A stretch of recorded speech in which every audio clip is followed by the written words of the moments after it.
பரிசு. எழுதியவர் ஜெயமோகன்.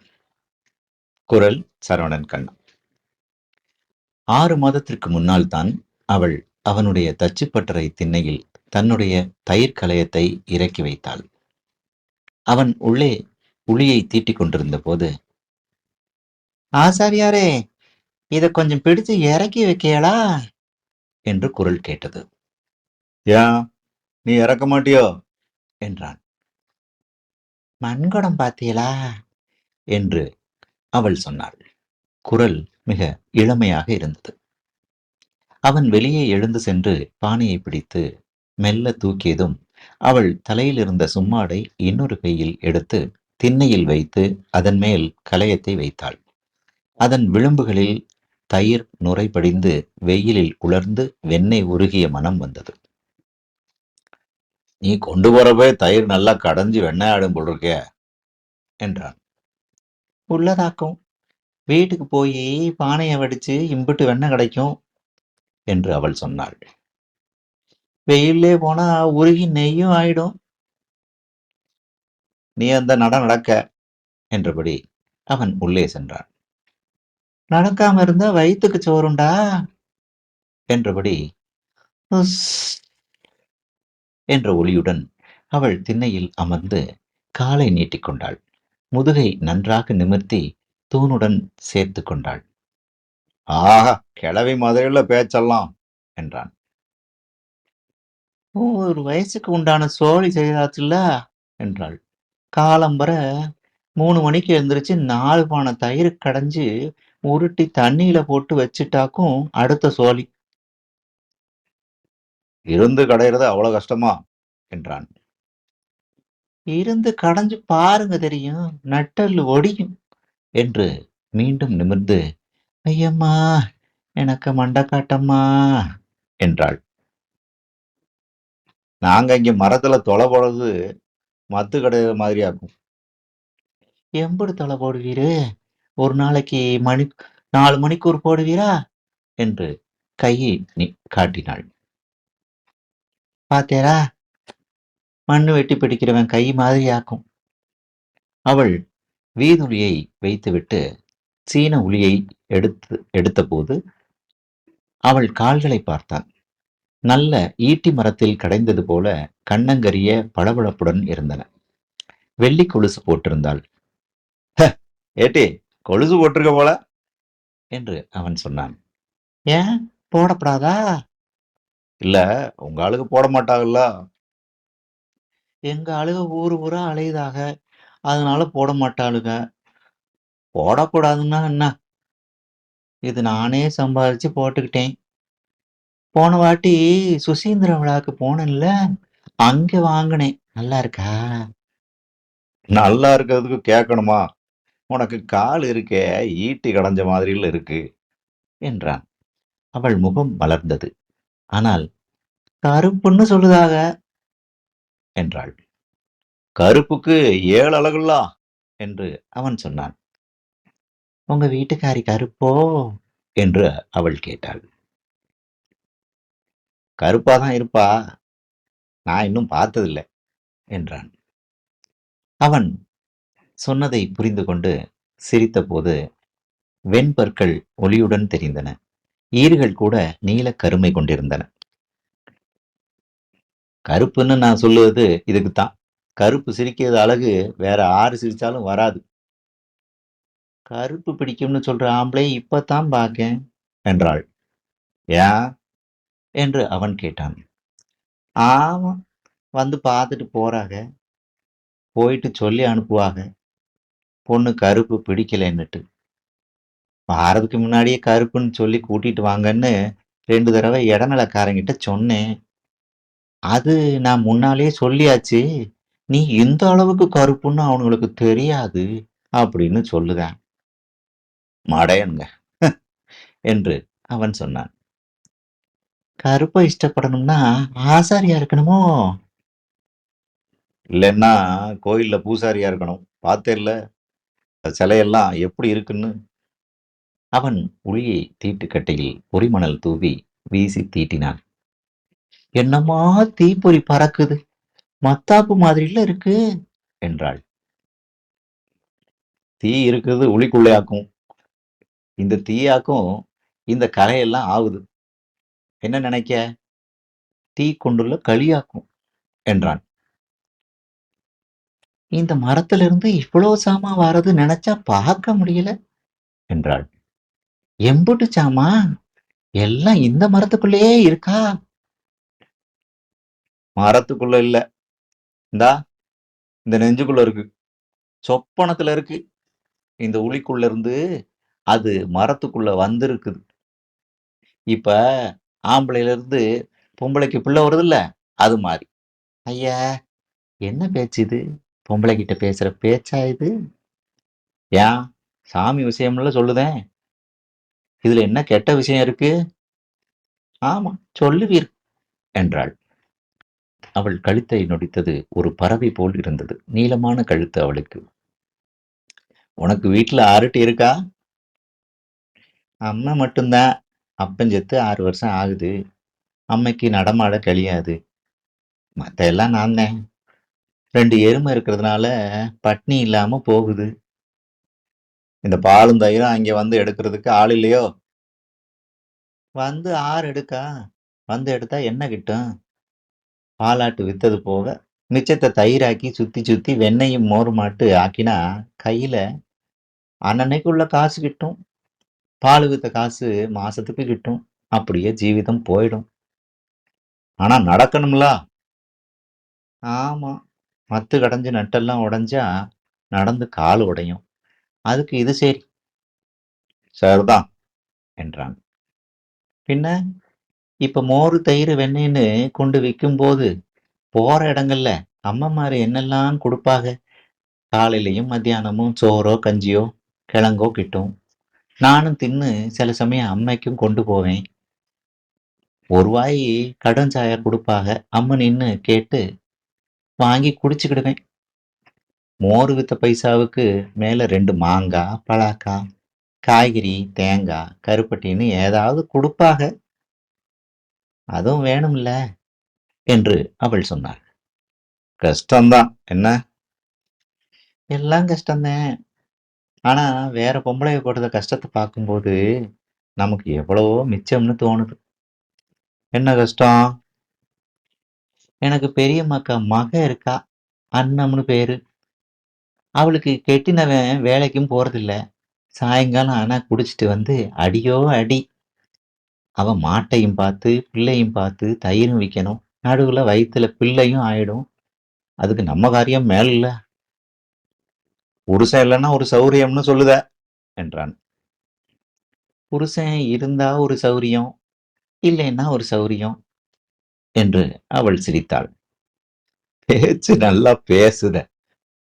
பேசணும்ல என்றபடி அவள் முந்தானையை எடுத்து விரித்து மீண்டும் சுற்றி செருகிக் கொண்டாள்.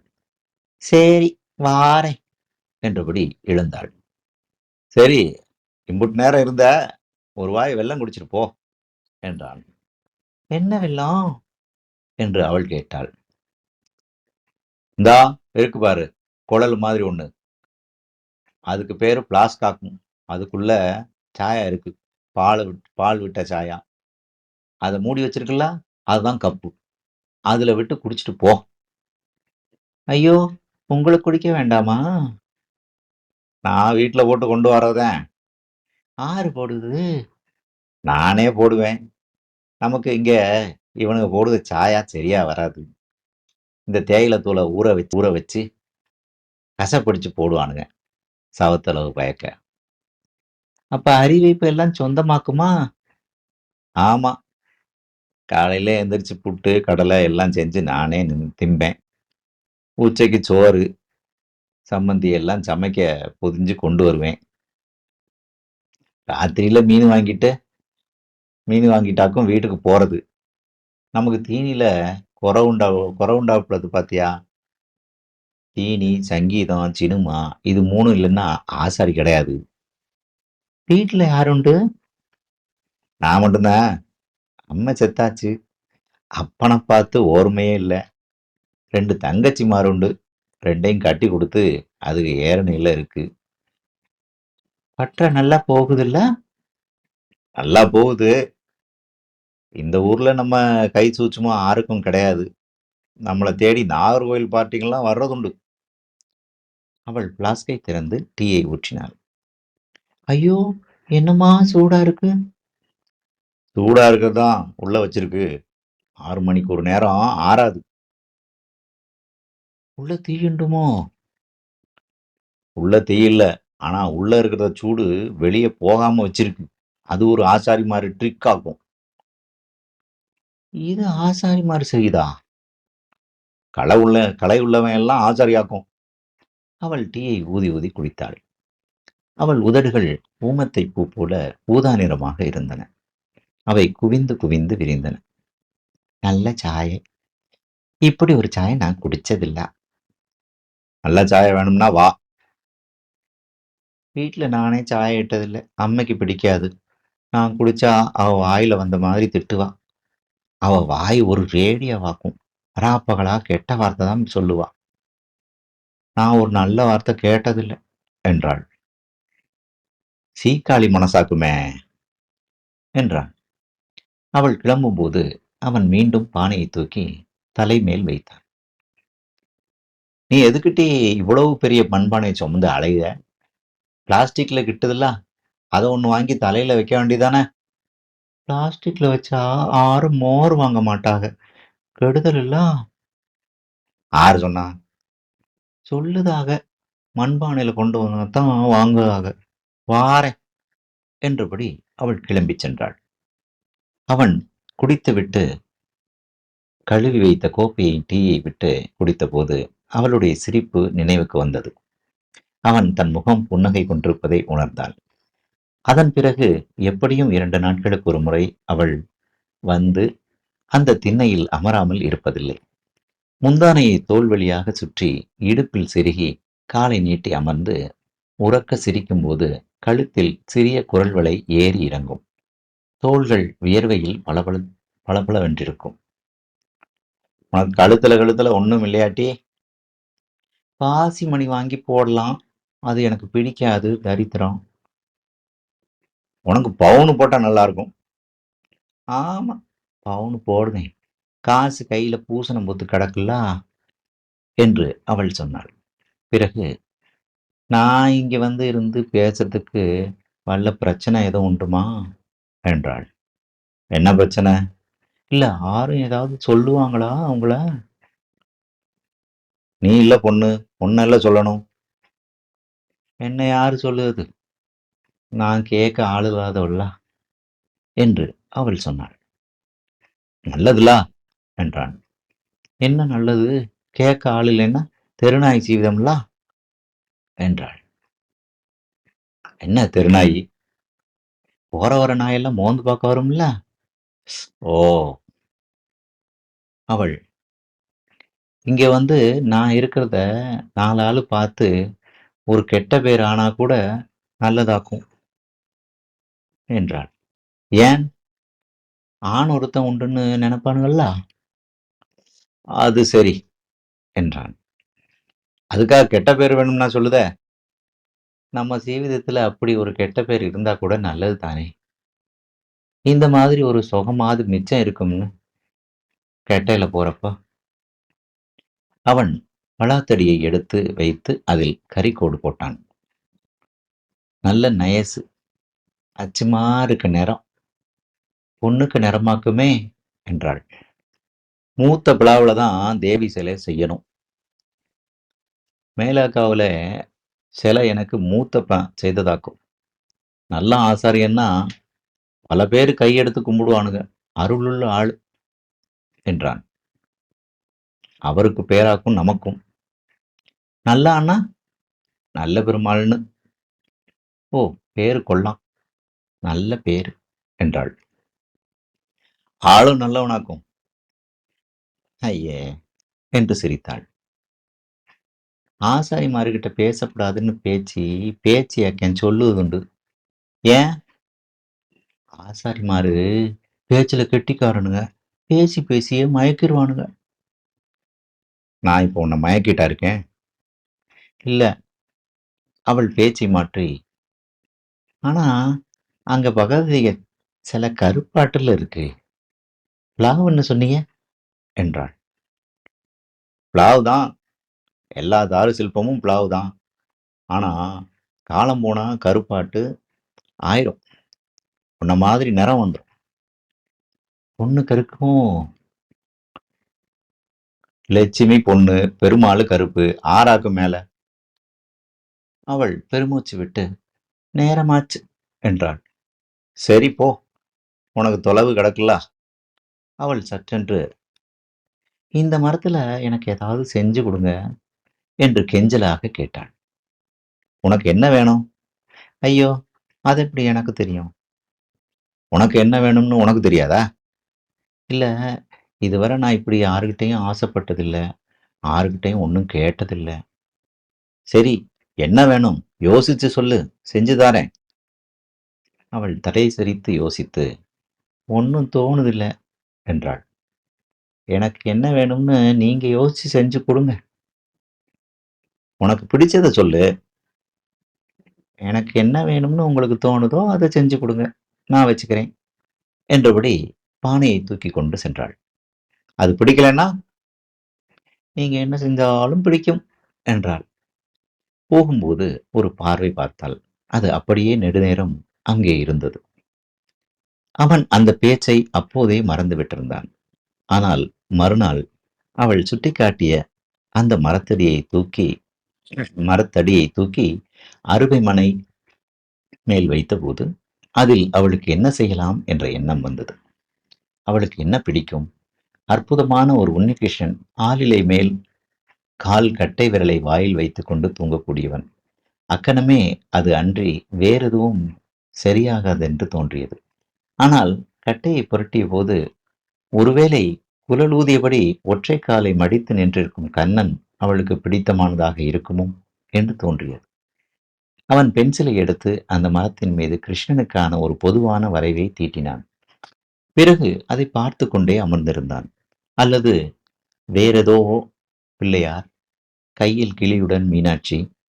ஆனால் தெய்வத்தை செய்து கொடுத்தால் அவள் என்ன செய்வாள்? வேற ஏதாவது செய்ய வேண்டும். ஆனால் மீண்டும் ஆளிலை கண்ணனுக்கே மனம் வந்தது. அதை கற்பனை செய்த போதே குழலூதும் கண்ணனுக்கும் எண்ணம் விலகிச் சென்றது. அவன் அந்த கட்டையை பார்த்தபடி அமர்ந்திருந்தான். மறுநாள் அவள் பானையை இறக்கி வைத்தபோது அவனிடம் எனக்கு சம்மானம் செய்துட்டீண்டா என்று கேட்டாள். அவள் கண்களில் ஒரு தவிப்பு இருந்தது. ஆனால் உடனே செய்யலைன்னா வேண்டாம், நான் சும்மா கேட்டதாக்கும் என்றாள். செய்தேன் என்று அவன் சொன்னான். என்ன செய்தீங்க என்றாள். ஒரு சாமான் என்று பில். காட்டுதேன் என்றான். பொம்மையா என்றபடி அவள் திண்ணையில் ஏறி அமர்ந்து பட்டறைக்குள்ளே பார்த்தாள். கும்பிடும் மரத்தூள், இது அடுப்பெரிக்க கொள்ளாமல்ல? தங்காசாரி வந்து வாங்கிட்டு போவானுங்க, அவனுங்களுக்கு பட்டறைக்கு. செய்யல தானே என்று தலையை சரித்து, செய்தாச்சுட்டி. பொய். இங்க பாரு. அவன் செய்த அந்த பொருளை எடுத்து அவள் முன்னால் வைத்தான். இது என்னது என்று அவள் திகைப்புடன் கேட்டாள். நீ சொன்ன இல்ல மத்து கடைவது பத்தி, இது அதுக்குள்ள எந்திரம். இந்தா இப்படி இது மேல இருந்துகிட்டு, இது மேல பலகையை வச்சுக்கிட்டு காலை இப்படி சவட்டினா போதும். தையல் மிஷின் சவட்டுறது மாதிரி மத்து நல்லா சுத்தும். வேலை கால்வாசி குறைஞ்சு போய் 10ல் ஒரு சக்தி பெறும். நட்டல் வேதனை இருக்காது. அவள் அதை பார்த்து கொண்டிருந்தாள். அப்படி எதை பார்க்கிறாள் என்று பார்த்தான். அவள் கண்களை திருப்பி சாலையை பார்த்தாள். பிறகு திரும்பி அவனை பார்த்தபோது கண்கள் மாறியிருந்தன. பிடிச்சிருக்கா என்றான். எனக்கு தெய்வமே என்று கம்மிய குரலில் அவள் சொன்னாள். சற்றென்று கையை நீட்டி அவன் காலை தொட வந்தாள்.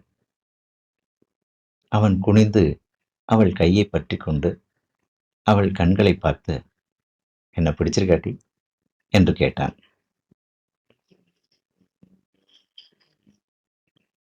நிறைவுற்றது.